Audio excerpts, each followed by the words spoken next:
आपकी banking journey कैसी रही है? कैश का काम नहीं कर सकता due to something which is beyond my control.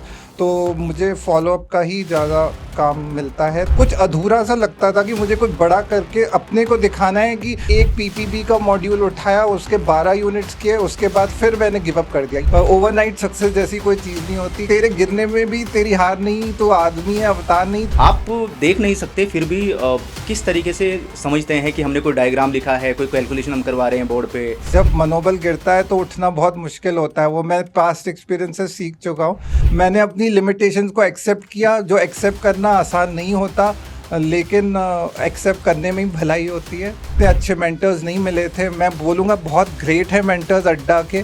बहुत किस्मत से मिलता है ऐसा प्लेटफॉर्म। टाइम कैसे मैनेज करें? आप अपने आवर्स डिसाइड करें, आप कब ज़्यादा प्रोडक्टिव होते हैं। इवनिंग में ऑफिस से आने के बाद में पढ़ने बैठ गए हैं तो फैमिली को टाइम नहीं दे पाते हैं। बेटे से सॉरी बोलना चाहूँगा कि मैं तुम्हें समर वेकेशन में कहीं नहीं ले जा पाया।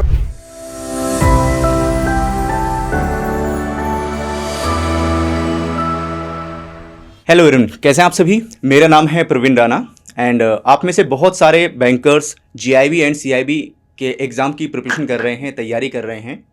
और कई बार दिमाग में ऐसा आता है कि क्या मैं जीआईबी और सीआईबी का एग्ज़ाम क्लियर कर सकता हूँ, तैयारी कैसे करूँ, ऐसे कौन से पॉइंट्स हैं जिनके ऊपर मुझे फोकस करना चाहिए। तो कई बार ऐसा होता है कि समझ में नहीं आता कहाँ से शुरुआत करें, कहाँ से स्टार्टिंग करें। अगर हमें कुछ हम ऐसी मोटिवेशनल या सक्सेस स्टोरीज़ देख लेते हैं तो कई बार अंदर से ऐसा फील होता है कि मैं भी कर सकता हूँ। तो इसी कड़ी में हमारे साथ में कनेक्ट हैं एक बहुत ही स्पेशल गेस्ट आज, जिन्होंने अपना जीआईबी और सीआईबी का एग्ज़ाम क्लियर किया है एंड एक बहुत ही मोटिवेशनल और सक्सेस स्टोरी आज हम आपके साथ में शेयर करने वाले हैं। और काफ़ी कुछ आपको जानने को, सीखने को, लर्न करने को मिलेगा। और जर्नी के बारे में हम लोग जानेंगे, समझेंगे कैसे तैयारी की, कैसे प्रिपरेशन की। एंड इस स्टोरी से आप भी काफ़ी कुछ लर्न कर सकते हैं, सीख सकते हैं। चलते हैं सर के साथ में। सर वेलकम है इस पॉडकास्ट में, इस सेशन में। Thank you sir. ऑफिसर अड्डा 24/7 यूट्यूब चैनल पर बहुत सारे बैंकर्स जीआईबी एंड सीआईबी के एग्ज़ाम की प्रिपरेशन करते, तैयारी करते हैं। एंड कई बार डिफ़िकल्टीज भी फेस करते हैं, कई बार डीमोटिवेट भी हो जाते हैं। लेकिन कुछ स्टोरीज़ हमारे पास में ऐसी आती हैं जो कहीं ना कहीं हमें एक राइट पाथ की तरफ बढ़ने पर हेल्प करती हैं। सर सबसे पहले तो आप अपने बारे में बताइए एंड कौन से बैंक से बिलोंग करते हैं, कहाँ से बिलोंग करते हैं? सर मेरा नाम अभिनव सिंघल है। मैं कैनरा बैंक में अभी मैनेजर की पोस्ट पे हूँ और फ़िलहाल मैं रिटेल एसेट हब में पोस्टेड हूँ। लेकिन मेरा ज़्यादा एक्सपीरियंस या मेरा ज़्यादा रेडियल करियर पैटर्न रहा है। मैं ज़्यादा एडमिन ऑफिसेज में रहा हूँ, जैसे सर्कल ऑफिस, रीजनल ऑफिस।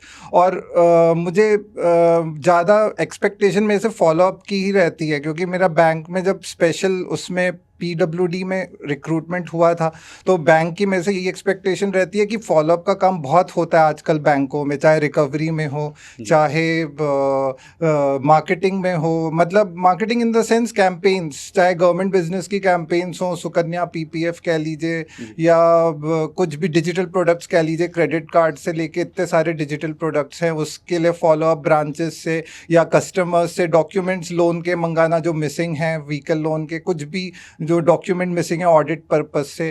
तो मेरे से फॉलोअप की एक्सपेक्टेशन रहती है बैंक की कि मैं क्योंकि सीबीएस में नहीं कर पाऊंगा या मैं कैश का काम नहीं कर सकता due to something which is beyond my control, तो मुझे फॉलोअप का ही ज़्यादा काम मिलता है। तो मेरे अंदर बहुत कुछ एक गैप, एक कुछ था, एक थर्स्ट कह लीजिए, एक ड्राइव, एक कुछ अधूरा सा लगता था कि मुझे कुछ बड़ा करके अपने को दिखाना है कि मैं सिर्फ इतने तक ही नहीं हूँ, मेरा पोटेंशियल इससे कहीं आगे है। मतलब कुछ एक था मुझे कर दिखाने का जज्बा। एक वो मेरे आरएम ने मेरे अंदर डाल दिया था, एक बीज या कीड़ा, एक सीड। उन्होंने 2019 या 20 में बोल दिया था कि you try go for GIB, you have good knowledge. तो मुझे लगा यार ये क्यों कह रहे हैं। मैं कहा सर मुझे स्क्राइब मिलेगा, तो किसी ने, लॉ ऑफिसर ने पीछे से कहा yes you will get scribe.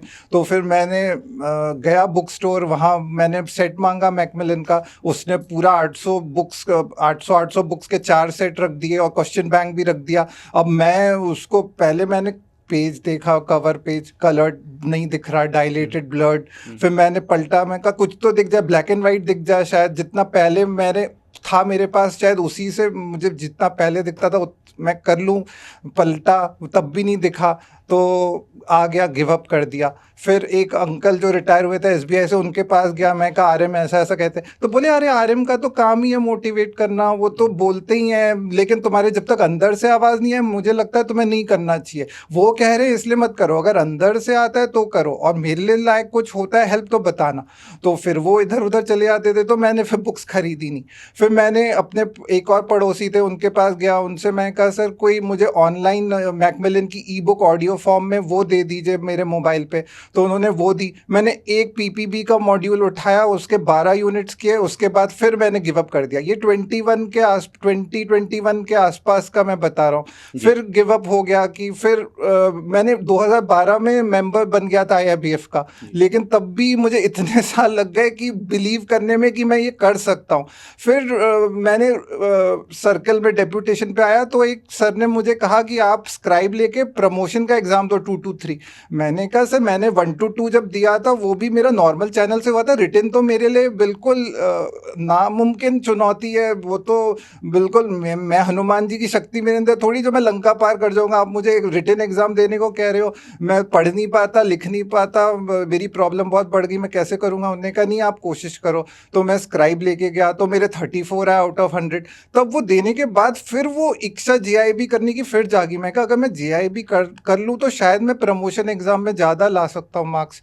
लेकिन फिर मैंने फिर एक और ये भी आया कि जो प्रमोशन मटेरियल मैंने एनालाइज किया कि किन कारणों से 34 आए। मेरे अंदर एक आत्मचिंतन, आत्मशोध, कुछ सेल्फ एनालिसिस चलने लगा।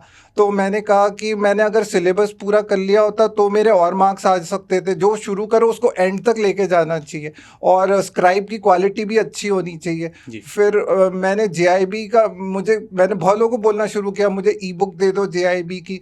सबने कहा अच्छा करते हैं, देखते हैं, बताते हैं। वो टालम टाली चल रही थी। फिर मेरा 3 Feb को जब बर्थडे आया, मैंने सर से कहा जिन्होंने मुझे रिटन के लिए मोटिवेट किया था 2 to 3 प्रमोशन के लिए, मैंने कहा सर आपको मैंने अच्छी सी पार्टी दे रहा हूँ। वो फिर मुझे थैंक यू बोलते रहे पार्टी देने के बाद। तो मैं कहा सर अगर आप थैंक यू देना चाहते तो मुझे मटेरियल दे दीजिए बस। तो उन्होंने मुझे ई बुक्स जैसी दी, मैंने वो पढ़नी शुरू करी। तो फिर मैं रुका नहीं। फिर वहाँ से मैंने लेकिन जेआईबी की प्रिपरेशन तब तक मैं अड्डा का मुझे पता नहीं था बिल्कुल। बाद में पता लगा अड्डा का, जब लास्ट लैप में थी तैयारी, वो भी अमनजोत मैम को मैंने कैसे मेरी वाइफ ने मुझे दिया कि आप इनको सुनो। वो भी इसलिए कि मैं जब प्रीवियस ईयर क्वेश्चन कर रहा था IIFS का, तो उसमें मुझे लगा ये जो सिलेबस है ये तो अधूरा है, इससे तो क्वेश्चंस फंस ही नहीं रहे, बन ही नहीं रहे मुझसे क्वेश्चंस। मैं तो फेल हो जाऊंगा। फिर वही होगा कि मोटिवेशनल ड्राइव ब्लॉक हो जाएगी।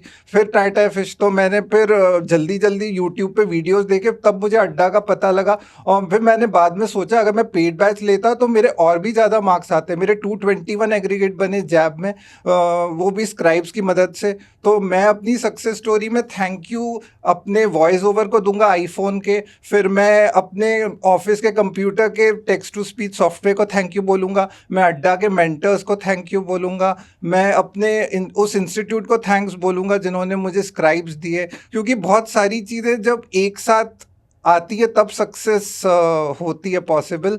ओवरनाइट सक्सेस जैसी कोई चीज़ नहीं होती, कंटिन्यूस एफर्ट से। और जो भी एस्पायरेंट्स हैं चाहे जैब के कैब के, मैं उनको यही कहूँगा कि कोई मॉड्यूल छोड़ के ना जाए एग्ज़ाम में। आजकल बहुत वेटेज 25-30 ऊपर नीचे होता है। कोई मॉड्यूल छोड़ने का रिस्क ना लें, सारे मॉड्यूल्स करके जाए। डीप में पूछ रहे हैं, सिटर्स या एक्रोनिम्स नहीं दे रहे आजकल। मैं दोनों के एक्सपीरियंस से बोल रहा हूँ, जैब कैब के। आजकल डायरेक्ट क्वेश्चंस नहीं आ रहे एग्जाम में, थोड़ा घुमा के पूछ रहे हैं, थोड़ा कंफ्यूज भी कर रहे हैं। आपका वो प्रियांशु मैम जैसा कहती हैं, जो वहाँ बैठा है एग्जामिनर वो आपका दोस्त नहीं है। तो आपको बहुत अच्छी तैयारी से जाना है। टाइम का कंस्ट्रेंट रहेगा, बैंक में ट्रांसफर्स होंगे, वो सारी ब्लॉकेजेस आएंगे, कभी टेक्नोलॉजिकल वो आएंगे। मैं जब पढ़ता था तो कई फाइल्स खुलती नहीं थी, मैं स्टक भी होता था, लेकिन कोई ना कोई ऑल्टरनेटिव निकल आता था, तो आपको रुकना नहीं है, आप जो स्टार्ट करें उसको फिनिशिंग लाइन तक लेके जाएं। तो आरती मैम ने भी एक बार सही कहा था कि तेरे गिरने में भी तेरी हार नहीं, तो आदमी है अवतार नहीं। तो उनका मैसेज यही था कुछ कहने का कि जर्नी नेवर एंडिंग है, सक्सेस भी एक अल्टीमेट कुछ नहीं होता, सक्सेस नेवर एंडिंग है। तो आप बढ़ते रहिए, एक दिन तो सक्सेस मिलेगी ही। और सक्सेस में जो आप अपनी गलतियों से ज़रूर सीखें, जैसे मैंने भी अपनी गलतियों से सीखा, कंटिन्यूस इम्प्रूव किया। मेंटर्स ने हमें कभी भी पैनिक नहीं होने दिया कि इतना सिलेबस है, हवाइयाँ उड़ने लगती थी एक टाइम पे। तो पहले जब मैं कभी इतने अच्छे मेंटर्स नहीं मिले थे, मैं बोलूँगा बहुत ग्रेट है मेंटर्स अड्डा के, बहुत किस्मत से मिलता है ऐसा प्लेटफॉर्म, पहले नहीं था। कुछ साल पहले ऐसे प्लेटफॉर्म्स अवेलेबल नहीं थे। और मैं कहूँगा अड्डा में टीम एफर्ट बहुत अच्छा है, सारे प्लेटफॉर्म्स भी हैं जो तैयारी कराते हैं, लेकिन वह वन मैन शो लगा मुझे, इसलिए मैंने अड्डा को चुना कैब के लिए। महापैक लेके मैंने तैयारी करी और मैं खुश हूँ ये सोच के कि मैं सिंगल अटेम्प्ट में कर पाया इस चुनौती को पार। वो भी सर की प्रवीण सर की गाइडेंस से उन्होंने कहा सिंगल अटेम्प्ट का एडवांटेज आप लोग लीजिए, वरना कई लोग सोचते हैं 2 पेपर अभी देंगे, 3 पेपर बाद में देंगे। लेकिन अगर आप एक गो में करते हैं तो वो कवर हो जाता है कहीं ना कहीं एग्रीगेट। मैंने तो एग्रीगेट पे ही निकाला क्योंकि बीएफएम का पेपर काफ़ी टफ आया था इस बार। लेकिन बीएफएम एक तरफ है, बाकी सब पेपर एक तरफ है। बीएफएम अकेला ही काफ़ी महारथी पेपर है, तो उस पर ज़्यादा फोकस करें कैब के एस्पायरेंट्स। Thank you sir. मैं ये जानना चाहूँगा कि बहुत सारे अड्डा 24/7 के साथ में ऐसे बहुत सारे एस्पायरेंट्स भी कनेक्ट होते हैं जो पीओ और क्लर्क की प्रिपरेशन करते हैं, तैयारी करते हैं। जी सर। एंड उसके बाद में फिर उन्हें काफ़ी समय के बाद में जेआईबी सीआईबी एग्ज़ाम के बारे में पता चलता है, फिर तैयारी करते हैं, प्रिपरेशन स्टार्ट करते हैं। तो जो पीओ या क्लर्क की प्रिपरेशन कर रहे हैं, तैयारी कर रहे हैं, आपकी बैंकिंग जर्नी कैसी रही है? सर मेरे टाइम पे आईबीपीएस नहीं था, 2012 में शुरू हुआ और मैंने 2011 में जब इंडिविजुअल बैंक्स के रिटर्न होते थे तब मैंने किया था। और मैंने तब प्रतियोगिता किरण दर्पण मैगजीन से पढ़ के दिया था, तब भी मुझे स्क्राइब्स मिले थे। लेकिन तब it's a different cup of tea. जैब कैब पीओ से काफ़ी अलग है। एंट्रेंस लेवल पे जो पूछते हैं वो 10 तक की मैथ्स पूछते हैं, और इसमें आपका बैंकिंग की नॉलेज टेस्ट होती है जैब कैब जैसे एग्जाम्स में। तो लेकिन if you start early it's really good. मैंने तो बहुत टाइम लगाया माइंड मेकअप करने में, लेकिन वो लोग बहुत फ़ायदे में रहते हैं जो जल्दी से जैब कैब की तैयारी घुसते से ही बैंक में शुरू कर देते, क्योंकि तब फैमिली की रिस्पॉन्सिबिलिटीज़ इतनी नहीं होती, आपके पास बहुत ज़्यादा वर्क रिस्पॉन्सिबिलिटी बैंक में नहीं होती। आजकल तो बैंक में घुसते साथ ही बहुत चैलेंजेस हैं। तो मैं समझ सकता हूँ कि आजकल जैब कैब की तैयारी करने के लिए टाइम निकालना कोई आसान काम नहीं है, लेकिन फिर भी इसमें सेल्फ मोटिवेशन और एक अच्छा मेंटर मिलना, वो जब कंबाइन होता है तो सक्सेस मिल जाती है। सर कई बार ऐसा होता है कि जैसे बहुत सारे जो बैंकर्स हैं, जो जेआईबी सीआईबी के एग्ज़ाम की प्रिपरेशन कर रहे हैं, तैयारी कर रहे हैं, सब कुछ देख सकते हैं, पढ़ सकते हैं, हम जो बोर्ड पे लिख रहे हैं, डायग्राम बना रहे हैं, कुछ ये सब चीज़ें विजिबल भी होती हैं। आप देख नहीं सकते, फिर भी किस तरीके से समझते हैं कि हमने कोई डायग्राम लिखा है, कोई कैलकुलेशन हम करवा रहे हैं बोर्ड पे, या कुछ बात समझा रहे हैं, या कुछ क्वेश्चंस किस तरीके से फ्रेम किया गया है। कई बार ऐसा होता है देखने से बहुत सारी चीज़ें समझ में आ जाती हैं, आप बिल्कुल, लेकिन आपके लिए तो ये एक बड़ा चैलेंजिंग है, तो आपने इसको कैसे बीट किया?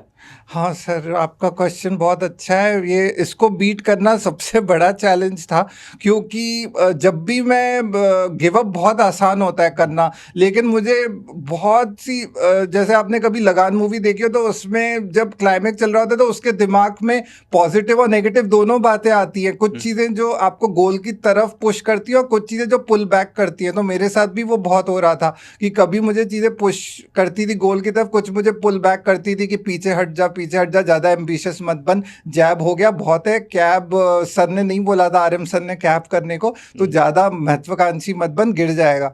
लेकिन फिर उठ भी नहीं पाएगा अगर ज़्यादा ऊंचाई पे चढ़ के गिरा ना, तो फिर जब मनोबल गिरता है तो उठना बहुत मुश्किल होता है। वो मैं पास्ट एक्सपीरियंसेस सीख चुका हूँ, लेकिन एक्सपीरियंसेस इंसान को और टफ बनाते हैं। तो जैसा आप कह रहे हैं कि मेरे लिए वो बहुत बड़ा चैलेंज था कि केस स्टडीज़ को कैसे करना, लंबे लंबे टेबल्स। जब आप एनपीए की करवा रहे थे केस स्टडी, तो मैं कंसेप्ट वीडियोस बार बार देखता था जहाँ मुझे टफ लगता था, लेकिन मैं ब्रेक करता था चीज़ों को। मैंने देखा जब मैं बड़ी चीज़ों को छोटा छोटा ब्रेक करता हूँ तो मेरे लिए इजी होता है, तो मैं बड़ी चीज़ों को छोटे मैनेजेबल चीज़ों में ब्रेक करता था। वो एक तरीका था। बाकी कैलकुलेटर्स मैं स्क्राइब को इंस्ट्रक्ट करता था कि तुम ऐसे निकालो ऐसे निकालो।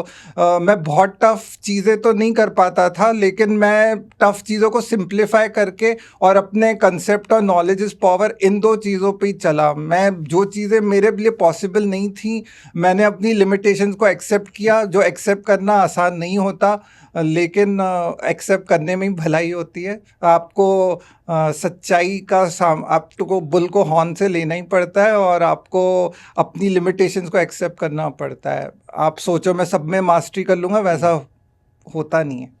हाँ, हमारा कहना भी यही होता है कि अभी आपको पीएचडी नहीं करनी किसी भी चीज़ हाँ में। बिल्कुल, ज़्यादा डीप में नहीं जाओ, लेकिन हाँ डीप में पूछेंगे वो, लेकिन इतना कर लो कि आप कम ना पड़े, इतना कर लो। कम भी ना पड़े और मैनेज भी हो जाए। हाँ, और मैनेज करना होता है। आपने सही कहा सर, हमें लाइफ को मैनेज करना है। लाइफ में परफेक्शन कभी नहीं होता, लाइफ में परफेक्ट मोमेंट कभी नहीं आता, लाइफ में कुछ सब चीज़ें आपके फेवर में कभी नहीं होती, तो आपको मैनेज ही करना है चीज़ों को, चाहे बिल्कुल। बैंक में हो चाहे जैब कैब हो।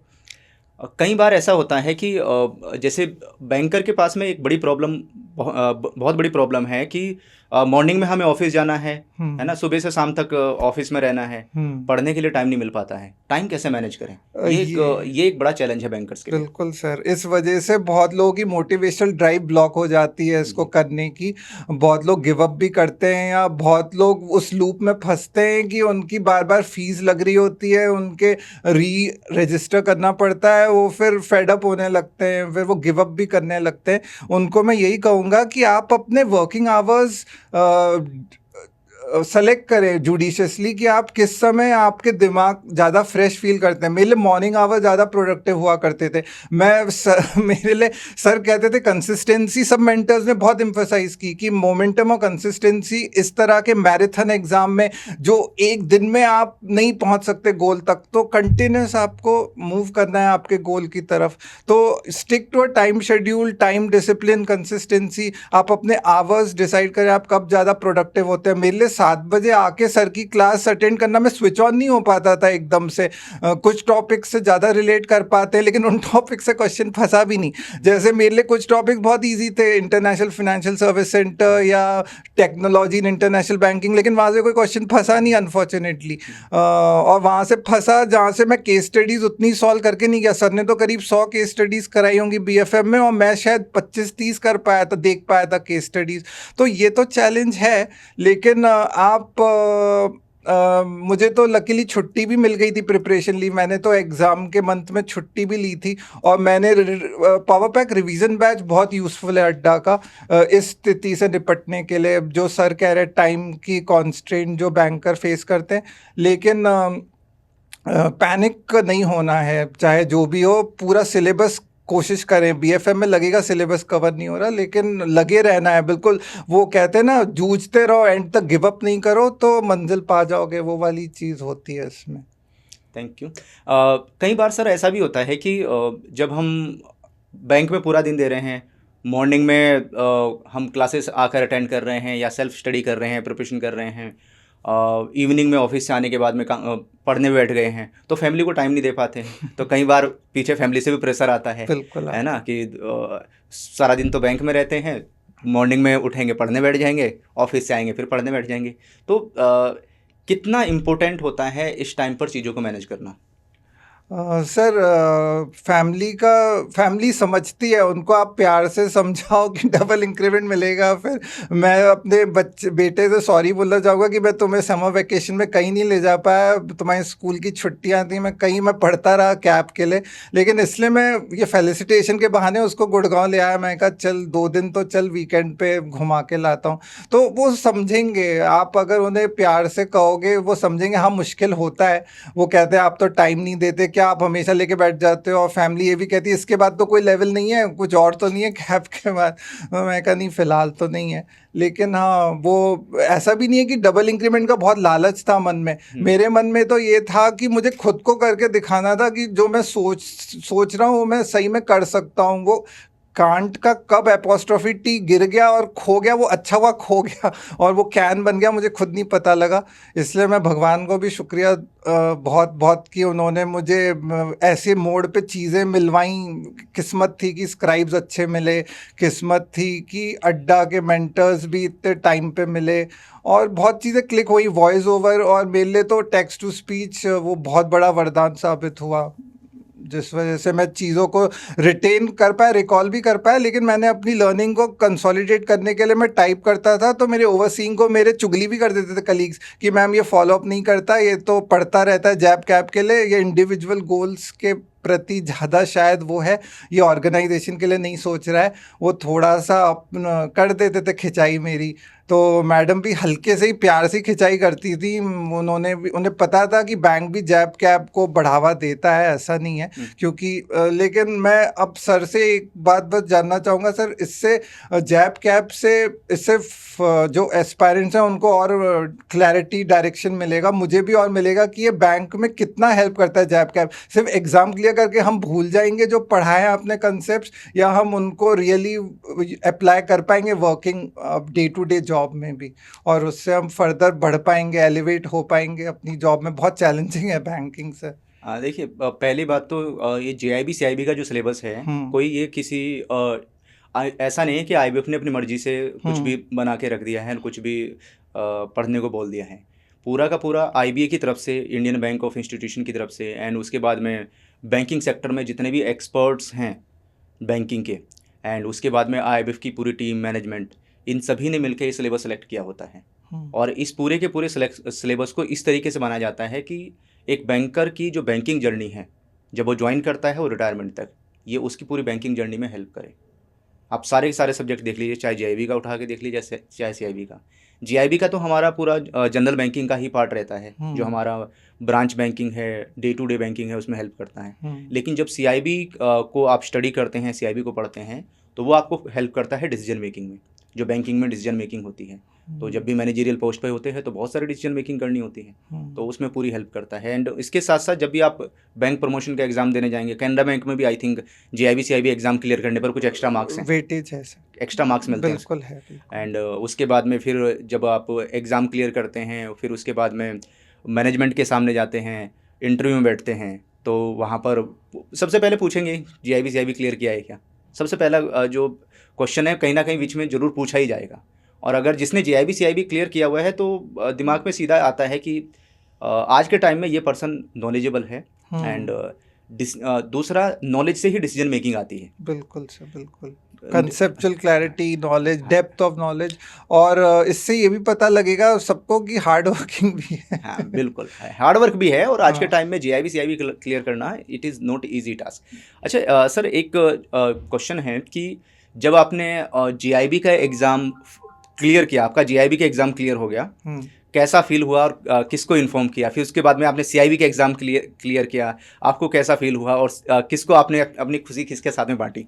सर जेएप से मेरा कॉन्फिडेंस बढ़ा, और मैंने ना फिर अड्डा को मैंने पूछा फ़ोन करके कस्टमर केयर को कि मैं क्या महापैक ले लूँ, क्योंकि मैं क्या कर पाऊँगा ऑनलाइन पढ़ाई, मैं सीख पाऊँगा, मेरे को तो इतना विजुअल चैलेंज है, मैं कर पाऊँगा। उन्होंने कहा इट्स योर कॉल, आप डिसाइड करिए सर, हम कैसे बताएं। तो मैंने जल्दी डिसीजन लिया, मैं कहा टाइम नहीं गंवाना, मुझे जल्दी से सोचना है। मैंने कुछ यूट्यूब वीडियोज़ देख रहा था, मुझे इंटरेस्टिंग लग रहे थे टॉपिक्स। कुछ तो मैंने एमबीए में भी पढ़े थे, एचआर मेरा स्पेशलाइजेशन था, लेकिन फिनेंस से मुझे तब भी डर लगता था, अब भी डर लगता है फिनेंस से थोड़ा, क्योंकि फिनेंस की लैंग्वेज थोड़ी सी ना, वो एक तो मनी इतना इन्वॉल्व होता है उसमें, ज़रा सी गलती हो जाए तो बिल्कुल आप कोई बिल्कुल फिर आपको झाड़ पड़ेगी ऑफिस में। और बिल्कुल एक इस वजह से भी लोग डर के मारे वो बढ़ते नहीं आगे, क्योंकि उनको डर बहुत लगता है कि हम लोग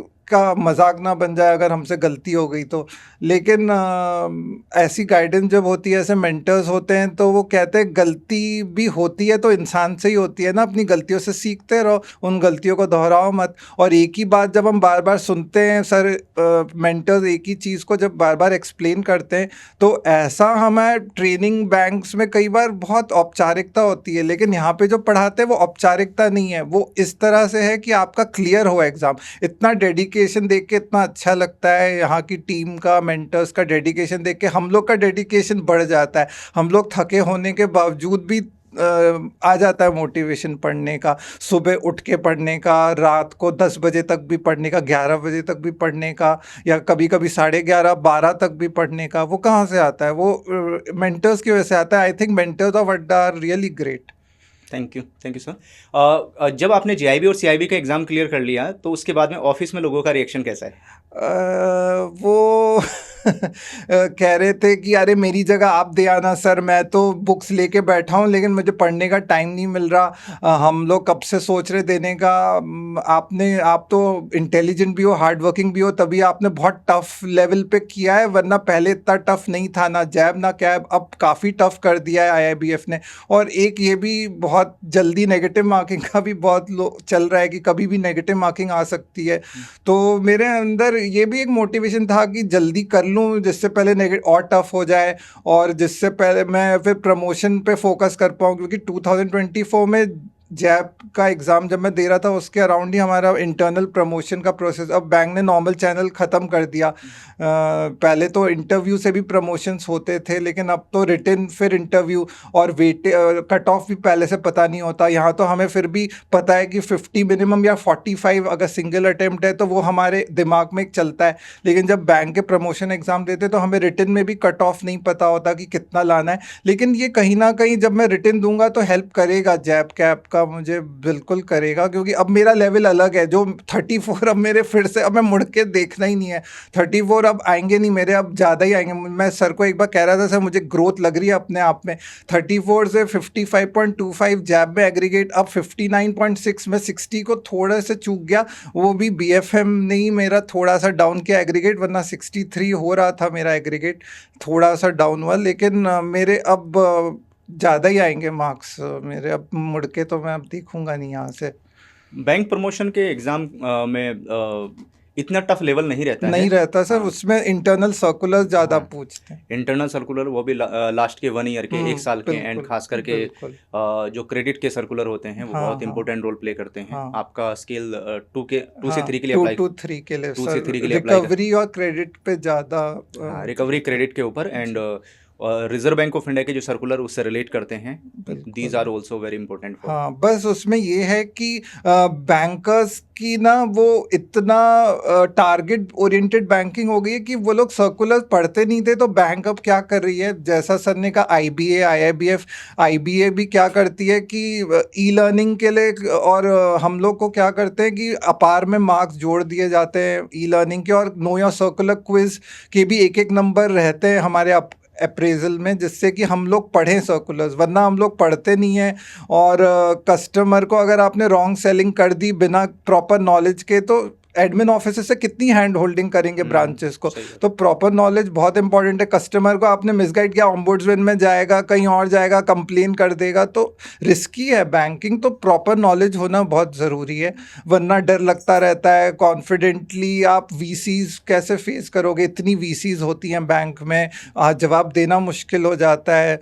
तो नॉलेज प्रॉपर होनी बहुत ज़रूरी है बैंक में। कस्टमर्स को फेस करना है, शेयर होल्डर, स्टेक होल्डर्स को जवाब देना होता है मैनेजमेंट को, तो बहुत जिम्मेदारी होती है बैंक स्टाफ पे, बैंक मैनेजर्स पे। जैसे अड्डा के मेंटर्स पे जिम्मेदारी होती है कि रिजल्ट अच्छा होना चाहिए, वैसे बैंक वालों पे भी बहुत अकाउंटेबिलिटी होती है। सर, कई बार ऐसा हमारे साथ में और भी बहुत सारे विजुअल इम्पेयर्ड जो पर्सन्स हैं, जीआईबी सीआईबी एग्ज़ाम की प्रिपरेशन कर रहे हैं, एंड आपने ये जर्नी कंप्लीट की है, तो क्या कैसे गाइड करना चाहेंगे उनको कि वो एक चैलेंज तो होता ही है, इस चैलेंज से कैसे निपटे और कैसे इन दोनों एग्जाम में सक्सेस पाएं? सेल्फ बिलीफ रखें, अपनी स्ट्रेंथ, अपनी वीकनेस के बारे में ना सोचें, अपनी स्ट्रेंथ बढ़ाएं, अगर आपकी सुनने की क्षमता को बढ़ाएं, किसी भी चीज़ से डीमोटिवेट ना हो, अगर कोई कुछ बोलता है उससे विचलित ना हो, बिल्कुल रॉक जैसे स्टडी हो जाए, अपने गोल की तरफ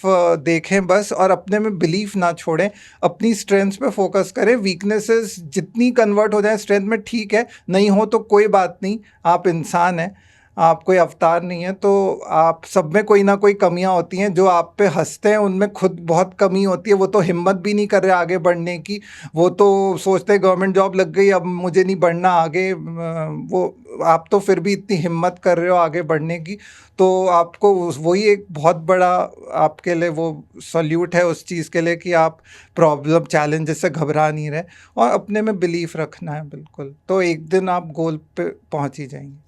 थैंक यू सर, अपने थॉट्स, अपनी स्टोरी हमारे साथ शेयर करने के लिए। जितने भी बैंकर्स हमारे साथ में कनेक्टेड हैं जो जीआईबी एंड सीआईबी एग्ज़ाम की प्रिपरेशन कर रहे हैं, तो इस सक्सेस स्टोरी से आप कुछ लर्निंग ले सकते हैं अपनी लाइफ में। एंड अगर आप एग्ज़ाम की प्रिपरेशन कर रहे हैं, एग्ज़ाम की तैयारी कर रहे हैं, तो इसमें तो बहुत सारे पॉइंट्स अपनी प्रिपरेशन में ऐड ऑन कर सकते हैं एंड अपने आप को मोटिवेट रख सकते हैं। जीआईबी सीआईबी के एग्ज़ाम को क्लियर करने के लिए आज के टाइम में जो लगता है वो है सबसे इम्पोर्टेंट है पॉजिटिव रहना। जितना ज़्यादा आप पॉजिटिव रहेंगे, अपने आप को पॉजिटिव की साइड अपने आप को रखेंगे कि आई कैन डू, मैं कर सकता हूँ, है ना। ऐसा नहीं है कि चीज़ें टफ़ हैं, बहुत मुश्किल हैं, होंगी नहीं। इम्पॉसिबल तो कुछ नहीं है, इम्पॉसिबल भी आई एम पॉसिबल ही होता है। बिल्कुल। तो चीज़ों को छोटा छोटा ब्रेक करके अगर आप पढ़ेंगे, स्टडी करेंगे, चीज़ों को सीखेंगे, लर्न करेंगे, अपनी बैंकिंग लाइफ में इम्प्लीमेंट करेंगे, तो ये सब चीज़ें आपको बैंकिंग करियर में भी हेल्प करेंगे और एग्ज़ाम को क्लियर करने में भी हेल्प करेंगे। बिल्कुल। थैंक यू हमारे साथ कनेक्ट होने के। Thank you sir. Thank you sir, मुझे मौका देने के लिए, थैंक यू।